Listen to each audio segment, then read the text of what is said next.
ولتكن منكم أمة يدعون إلى الخير ويأمرون بالمعروف وينهون عن المنكر وأولئك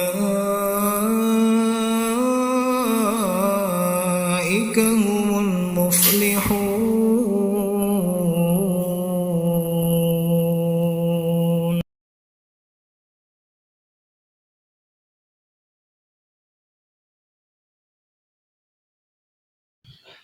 Assalamualaikum warahmatullahi wabarakatuh.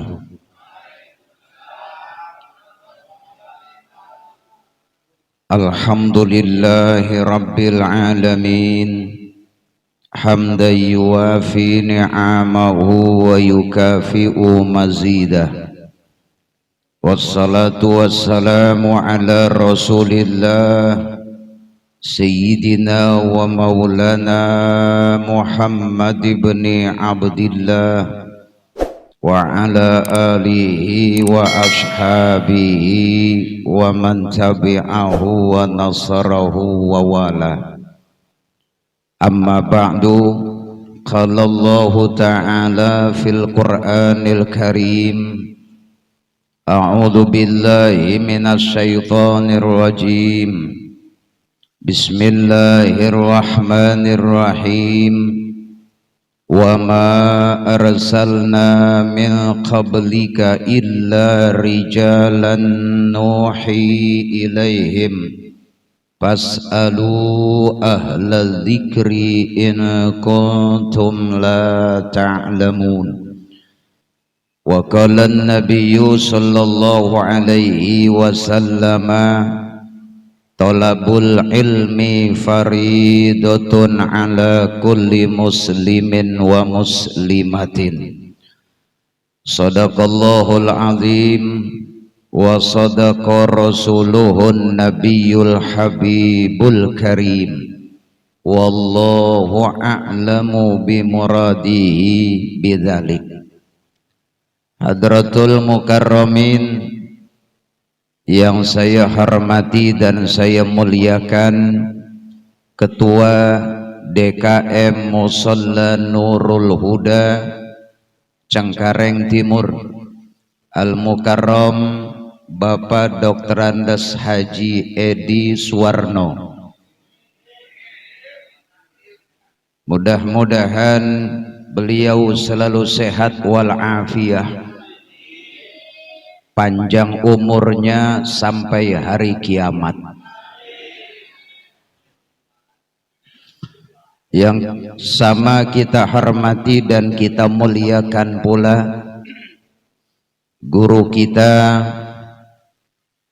rektor dosen Universitas Satyagama Al-Mukarram Bapak Dr. Andes Haji Ahmad Mulyani Sarjana Hukum. Mudah-mudahan beliau pun selalu sehat walafiat, panjang umurnya, barokah dalam hidupnya, diberikan keistiqomahan dalam berdakwah dan melaksanakan tugas, dilimpahkan rizki yang halal dan banyak, ditambahkan istri dan anaknya.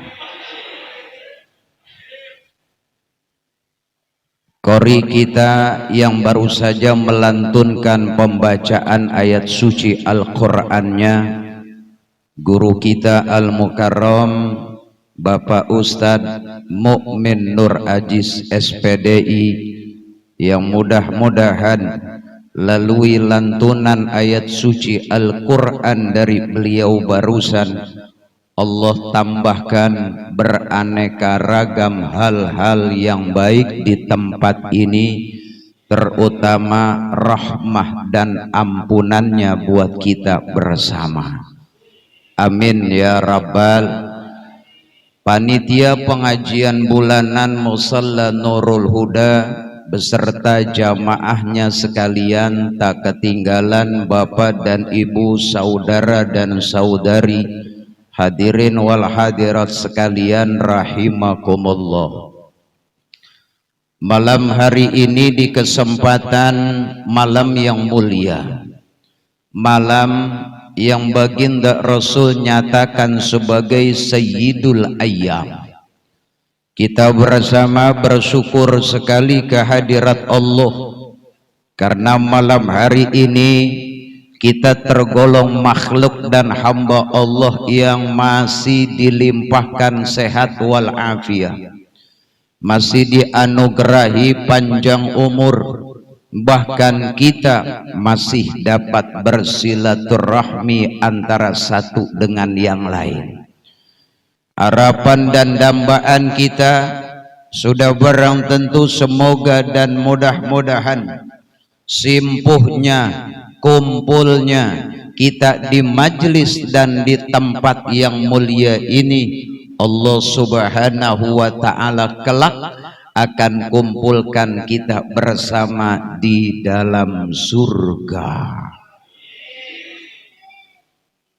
Bapak emang mau masuk surga? Ibu-ibu mau? Bu, beneran mau? Kayak apa maunya? Siapa saja kalau kita tanya masalah antara masuk surga dan tidak, sepakat orang pasti akan menjawab, iya saya pasti mau masuk ke dalam surga.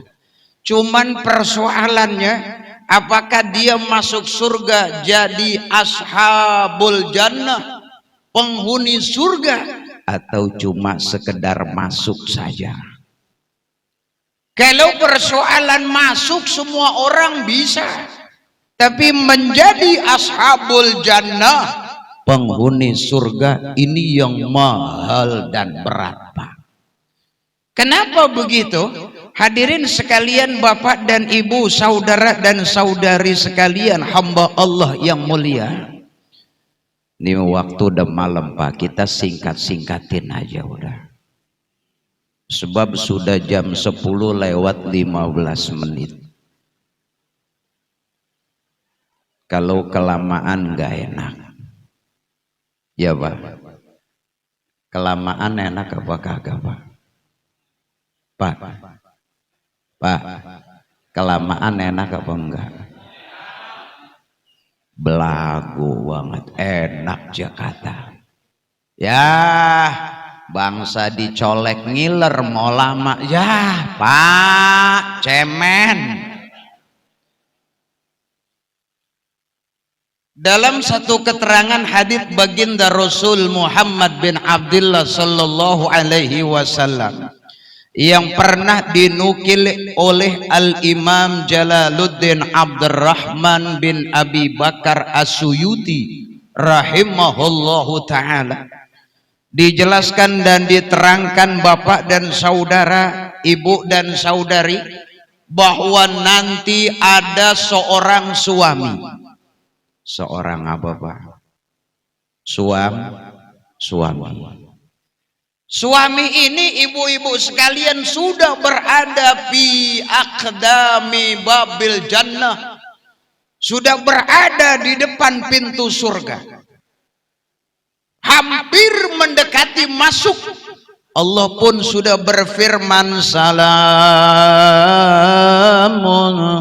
qawlam mir rabbir rahim, sejahtera. Qaulan sebagai ungkapan, min dari Rabbi, Tuhan Rahim penyayang. Allah sudah katakan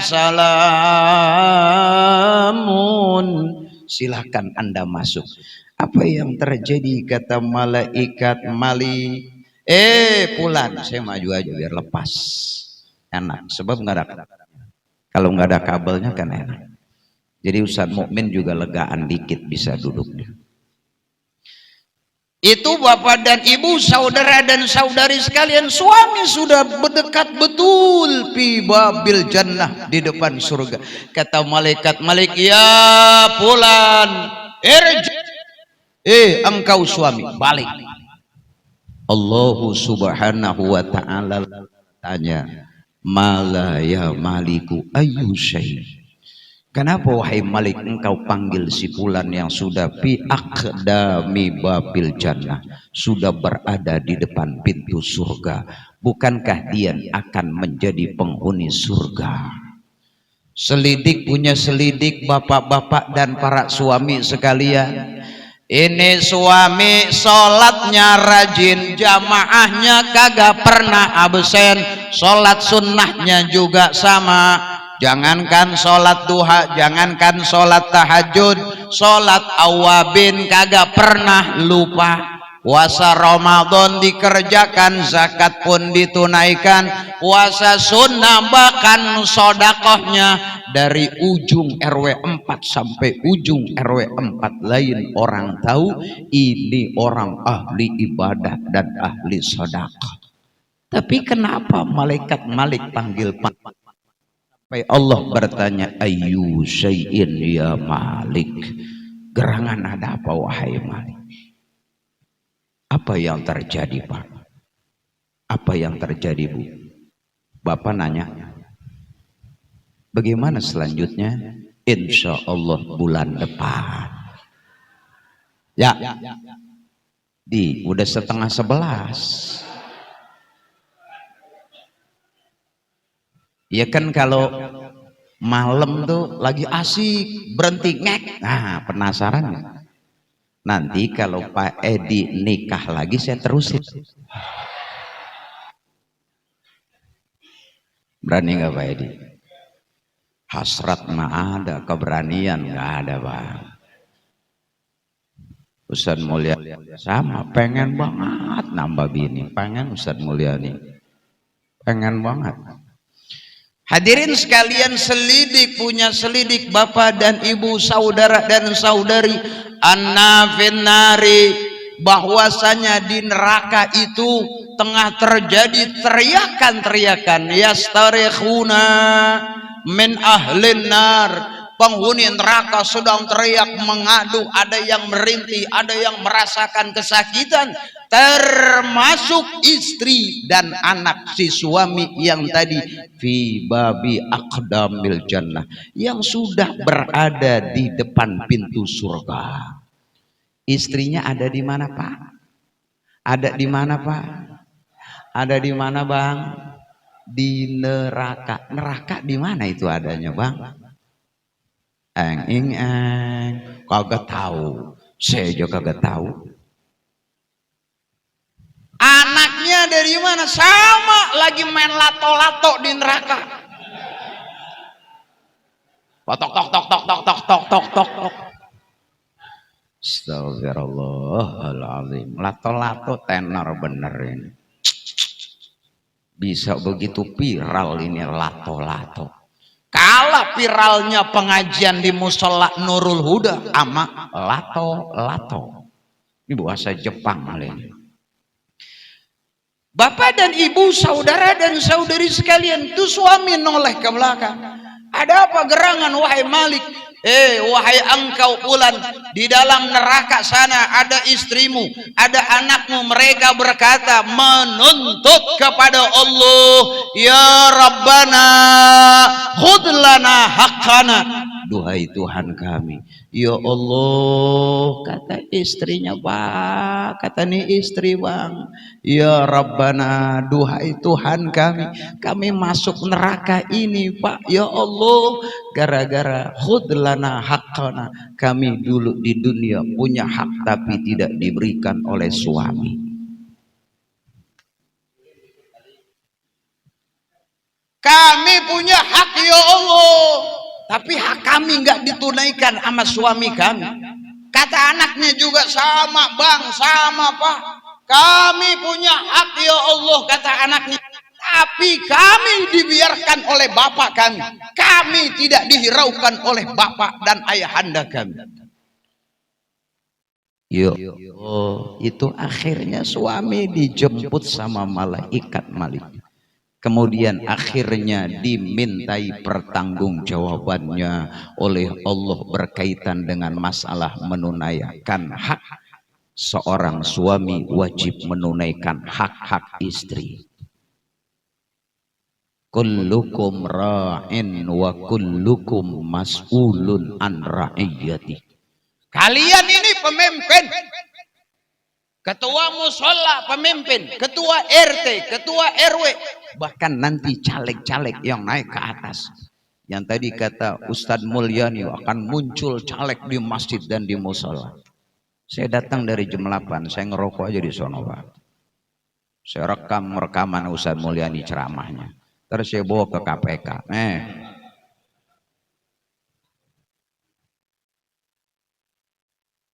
Istri kita nih Bang punya hak. Saya lagi nasehatin diri saya nih Pak. Pak, kita ini suami, nih istri-istri kita yang di depan mereka punya hak. Apa haknya? Banyak keterangan-keterangan yang tertuang di dalam kitab membahas masalah hak-hak istri. Ibu wajib nuntut kepada suaminya nih Bu. Kalau hak ibu tidak diberikan oleh suami. Apa di antaranya? Tolabul ilmi, nuntut ilmu. Ilmu apa? Ad-diniyah wasyariah. Ilmu agama dan ilmu syariat. Ibu didiamkan saja nggak ngerti masalah persoalan haid. Suaminya paham, tapi istrinya nggak ngerti masalah haid. Istri nggak tahu kalau perempuan lagi haid itu nggak boleh nyentuh Al-Quran, nggak boleh langsung membaca kitab suci Al-Quran. Suami diam. Ini diantara hak seorang perempuan. Ibu wajib nuntut Bu kepada suaminya ketika ibu hendak mendapatkan ilmu pengetahuan agama.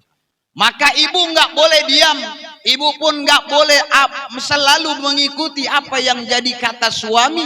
Dikala memang ibu punya hak, harus ibu terima.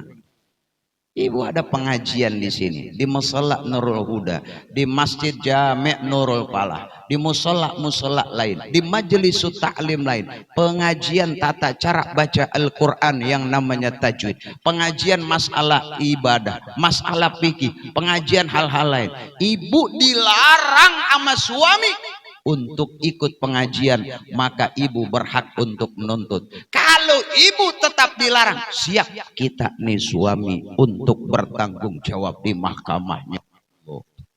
Siap pula kita akan jadi penghuni api neraka karena istrilah yang menjadi penyebabnya kita terlantarkan di dunia.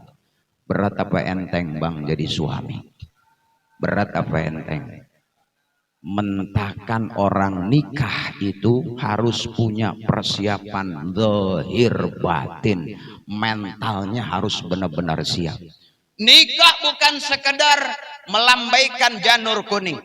Nikah bukan sekedar menghampar yang disebut tenda dan pelaminan. Tapi nikah punya perjalanan panjang yang konsekuensinya sampai kita wafat berpulang ke rahmatullah. Masih awet perjodohan kita. Dikala itu kita masih punya konsekuensi besar.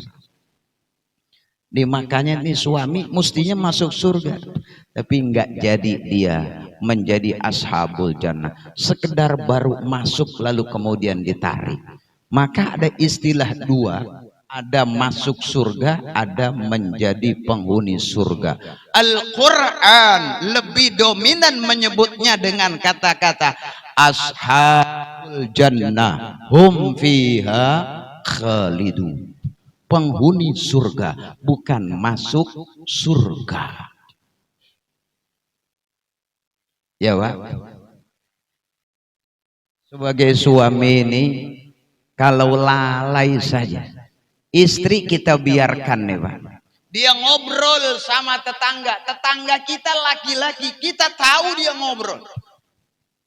Orang berpikir atau istri kita beranggapan, ah, ini tetangga kita udah biasa kok.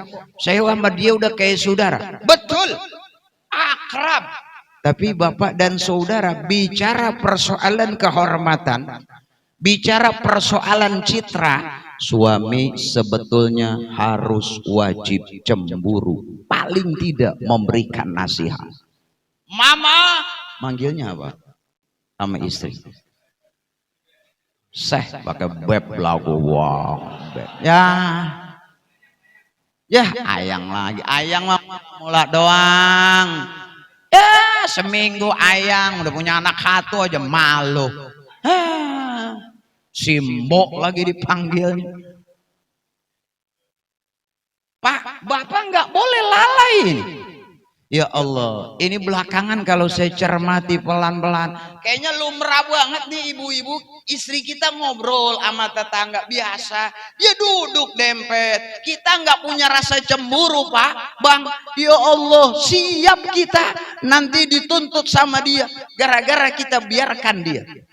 Panggil baik-baik mama, mamaku yang cantik, mamaku tersayang, besok dan seterusnya tolong kalau bicara dengan tetangga jangan terlalu dekat duduknya ya, ada jarak loh, dia di sana mama di sini, ngobrol juga jangan terlalu kayak seperti adik kakak aku akrab, kayaknya penuh kasih sayang, nilai-nilai apa namanya itu asmara kayaknya muncul di sana.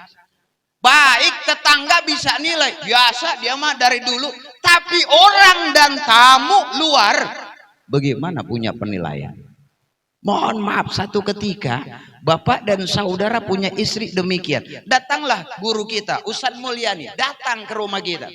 Ustadz Mul kaget, ya Allah kok ini istrinya dia akrab amat ya, akur amat ya.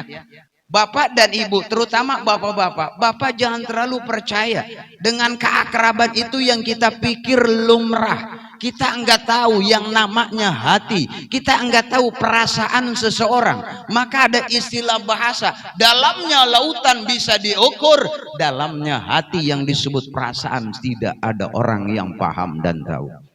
Bener apa betul? Nih bapak-bapak lagi duduk begini, saya enggak tahu kan bapak. Mungkin ada yang punya perasaan, lama mas ini ngomong. Ini kan malam Jumat, bini gua udah dandan. Ya dikit lagi Pak, sabar, dikit lagi. Ya. Kita jangan merasa pede, percaya. Hadirin sekalian, betapa banyak orang berselingkuh ternyata dari bagian dalam. Belum lama 2 minggu yang lalu ada kasus seorang mertua selingkuh sama menantunya. Bener apa betul? Sampai viral itu kan.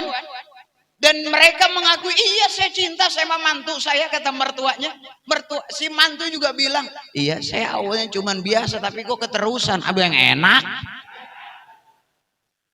Pak, kita nggak nyangka mantu sama mertua bisa hal seperti itu. Kenapa? Kita bangetan percaya, kita kurang waspada. Nih istri kita Pak, kita biarin dia duduk ngobrol, bapak dosa, apalagi nggak punya rasa cemburu. Ya? Karena apa? Nih Bu, bukan ibu dibatasi.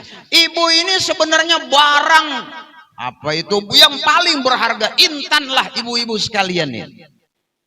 Kenapa Rasulullah makanya hadir ke permukaan bumi ini, di antara misi beliau adalah mengangkat derajat perempuan. Perangkat derajatnya oleh karena hadirnya baginda Rasul.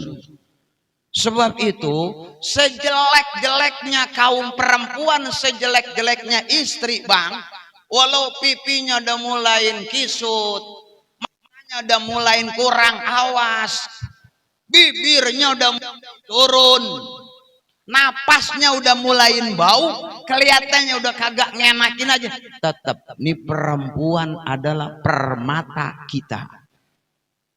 Permata. Kalau ini permata harus kita jaga dong, jangan sampai kecolek.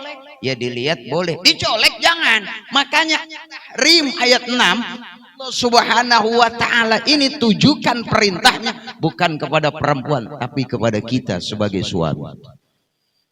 Qu anfusakum wa ahlikum nara jagalah diri kalian, jaga nih para suami, jaga diri kita. Mula-mula dari diri kita, lalu kemudian ke istri. Ada jaga baik-baik. Ya Allah, ini istri dan anak kita bang, Pak, bisa jadi ganjalan buat kita. Kita udah berusaha alim, baik, memahami agama, mengamalkan perlahan-lahan. Kita pikir kita jadi orang soli, kita jadi orang baik. Nggak taunya begitu wafat lantas nanti di padang mahsyar kita bukan jadi ashabul jannah, bisa jadi ashabun nar. Gara-gara siapa? Gara-gara istri dan anak kita yang kita terlantarkan hak-haknya. Harus kita ajarkan mereka. Sampai masalah sholat, Pak, Bang, istri kita punya mukena, tolong dicek lagi sholatnya dia bagaimana, gerakannya, sedang rukuknya, batasan auratnya dia. Ketika perempuan pakai mukena, mukenanya ke bagian leher, ini aurat, Pak. Jadi bilangin istri pakai mukenanya sampai dagu, ini dagu ke dalam di. Kemudian istri kadang kena sekarang itu bagian bawahnya bolong kayak kain sarung lelaki. Ketika nanti ibu sholat, ibu sujud, kebetulan sholatnya banyak orang, kayak model sholat tarawih, lalu kipas anginnya di mana-mana. Waktu ibu sujud kena terpaan angin, kipas angin, bisa nggak terbuka mukena ibu yang bolong? Bisa terbuka. Begitu terbuka, batal nggak sholatnya? Dia nggak tahu karena nggak dibilangin oleh kita, Pak, nggak kita kasih tahu. Nanti kalau dia sholat nggak sah, yang dicari siapa? Kita suami, karena kata Allah tadi, ku anfusakum wa ahlikum naro. Makanya Pak, Bang, kita nih jadi suami bukan sekedar menjadikan perempuan yang kita cintai sebagai istri untuk saat ini, tapi dia adalah lahan kita untuk kita ajarkan, untuk kita didik. Betapa ketika suami istri duduk di tempat tidur berduaan, dia saling mengisi antara satu dengan yang lain melalui nilai-nilai ajaran agama. Sampai masalah hubungan badan bahkan, ini kan hal yang biasa, tapi kayak kurang luar biasa. Siapa sih yang nggak ngerti yang namanya hubungan badan? Saya bicara untuk orang-orang dewasa. Semua ngerti, tapi kadang ketika syahwat sudah mulai memuncak, apa yang terjadi?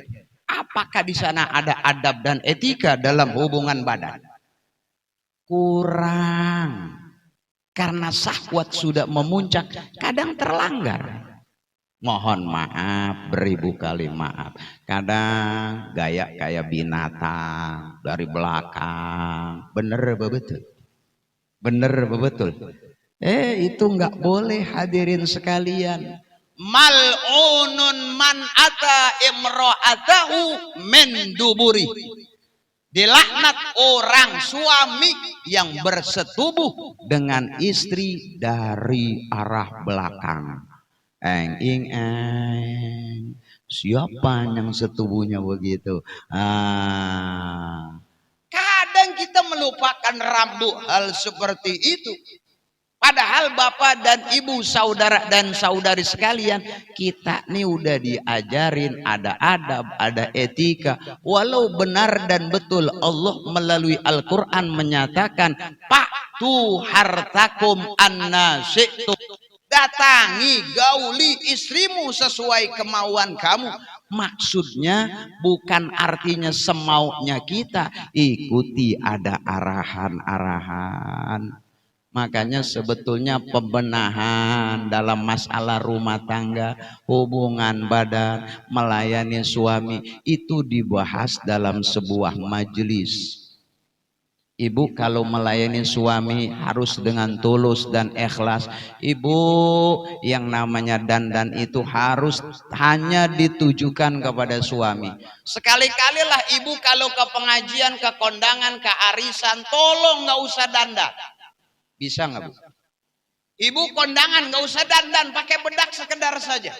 Lipstick nggak usah lah, apa adanya. Parfum nggak usah.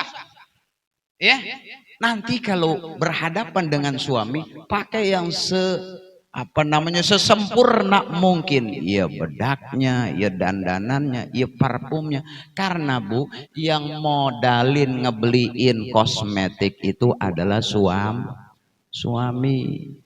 Bapak mau nggak yang make istri, tapi yang menikmati orang lain? Bapak setuju apa enggak? Kalau enggak, kenapa Bapak biarin bini Bapak kondangan dandannya menor? Salah siapa tuh? Salah siapa tuh? Salah suami, bapaknya pada diem aja. Mulai besok Pak, kalau Sabtu besok ada kondangan, bilangin sama istri Bapak, tolong Mama, dandannya jangan terlalu menor. Karena ketika Mama sampai ke tempat kondangan, yang lihat bukan Papa seorang diri, tapi banyak laki-laki mata keranjang lain yang ngeliatin. Bener apa betul? Tapi kadang dijawab sama istri kita, Papa so munafik. Papa juga sama kan kalau kondangan. Papa kan ini nggak mau kalau kondangan bareng sama Mama, maunya ikut sama teman-teman aja. Saya tahu nih Papa pasti tempat kondangan juga ngeliatin perempuan lain. Ayo ngaku.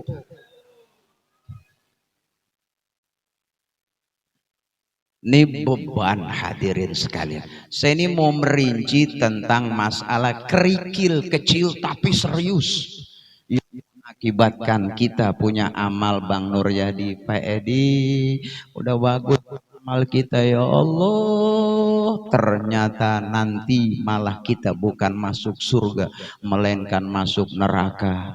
Bicara neraka, saya nggak bicara secara detail, sebagian kecil saja, bahwa neraka itu panasnya api neraka 70 kali lipat panas api dunia.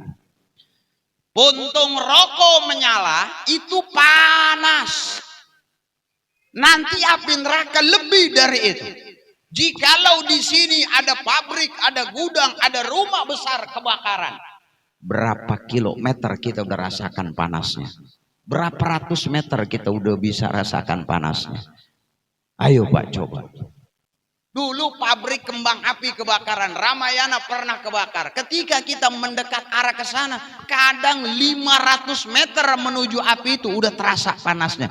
Itu baru api dunia, belum api neraka. Ya Allah, kayak apa kita bisa rasakan, Pak?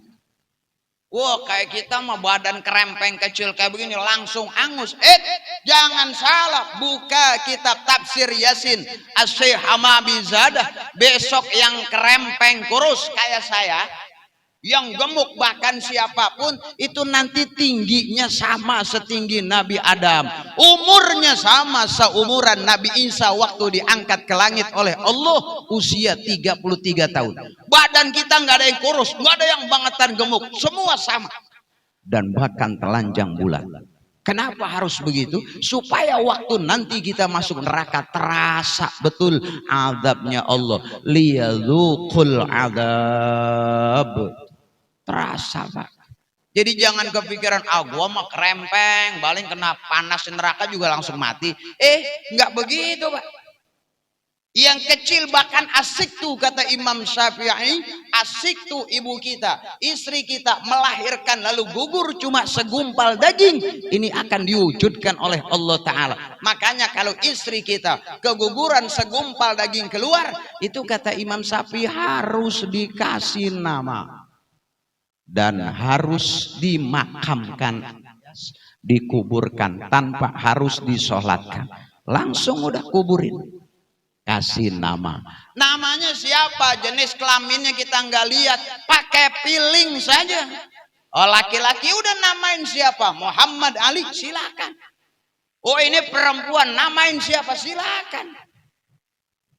Karena dia nanti akan dibangkit oleh Allah sempurna dan dia mencari bapak dan ibunya. Artinya bila bapak dan ibu, terutama ibu, pernah keguguran keluar segumpal daging, bila nanti di akhirat ada anak kecil, ada orang yang mengaku-ngaku dia anak kita, Itu karena pernah istri kita keguguran segumpal daging.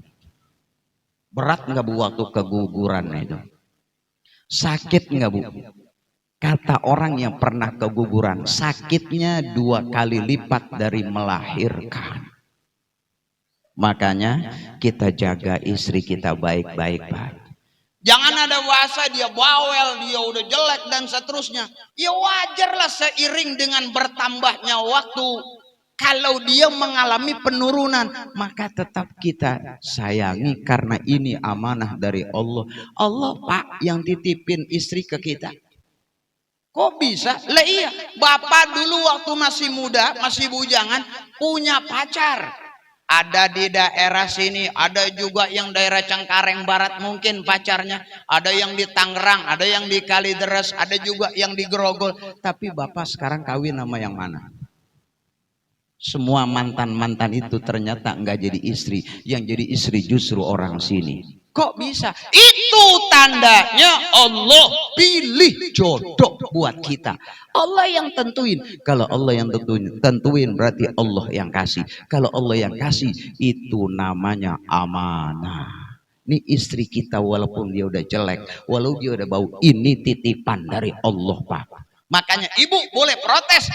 Suaminya mulai bosan, suaminya kayaknya rada ogah lagi sama ibu. Ibu langsung balikin, Pak, Bapak nggak sadar, aku ini amanah dari Allah Pak. Kalau Bapak sia-siakan aku, Bapak akan berdosa. Gituin Bu. Biarin dia pada mati kejang. Mikirin, serem. Serem nggak punya tanggung jawab kepada istri. Berat Bang, nih kalau dikupas sampai subuh ini. Ya. Sanggup nggak sampai subuh? Sanggup kira-kira sampai subuh nih? Boro-boro sanggup, kaki dipindahin ke kanan, kanan dipindahin ke kiri. Dah daripada kakinya pada asam urat rematik. Terima kasih dan mohon maaf. Wassalamualaikum warahmatullahi wabarakatuh.